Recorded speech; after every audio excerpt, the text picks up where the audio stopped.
here for MoBuzz TV on Thursday, May 3rd, and first things first, time wasters. Next time you've got some spare moments, take a jump over to 20q.net, where you can play 20 questions against a website.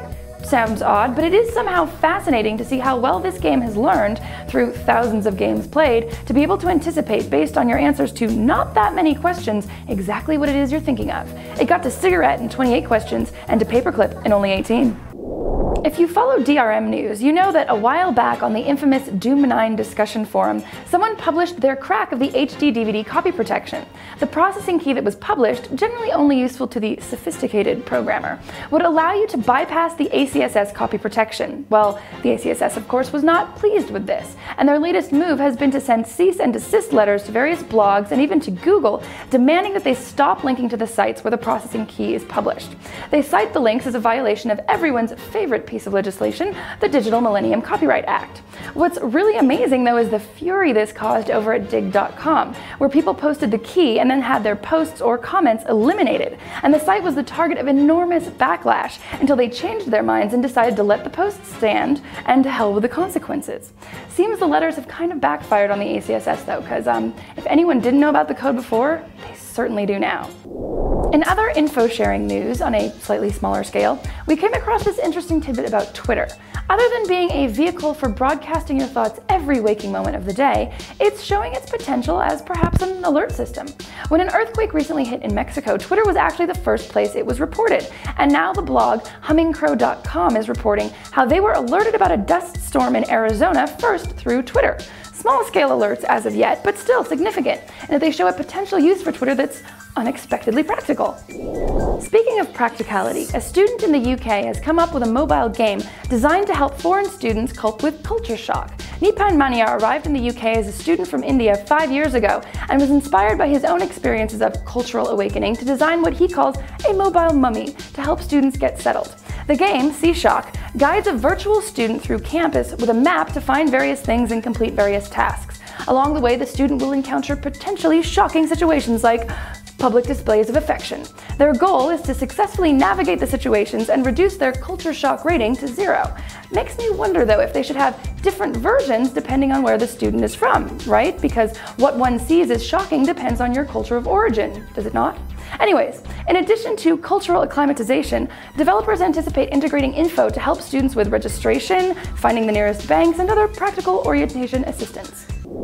From practical games to perhaps not so practical toys, Barbie, the eternal pink empire, is trying to reach out to an ever more sophisticated market of young girly girls by going 2.0. They're introducing a new line of dolls, officially called Barbie Girl, that are basically MP3 players roughly in the shape of a Barbie doll. Although Mattel calls them, quote, an unparalleled hybrid play experience. Whoa.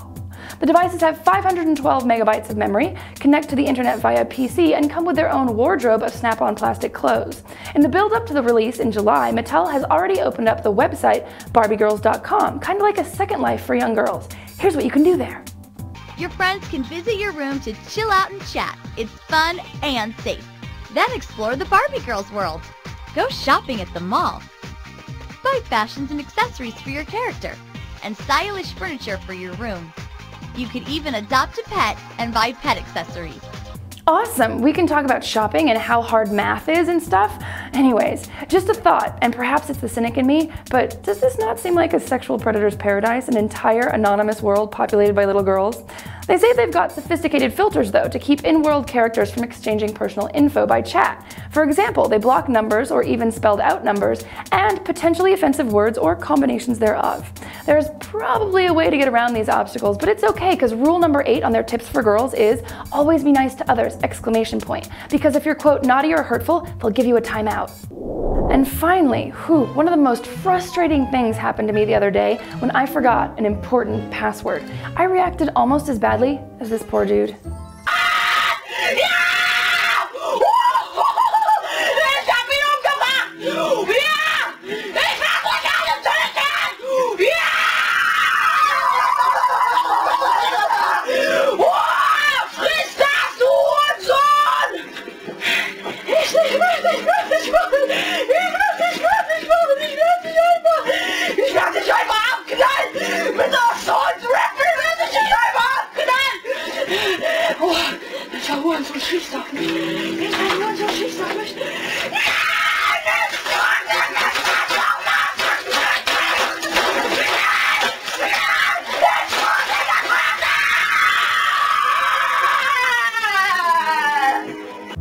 Man, that's why it's just so tempting to use one of those stupidly simple and insecure passwords that you'd never forget.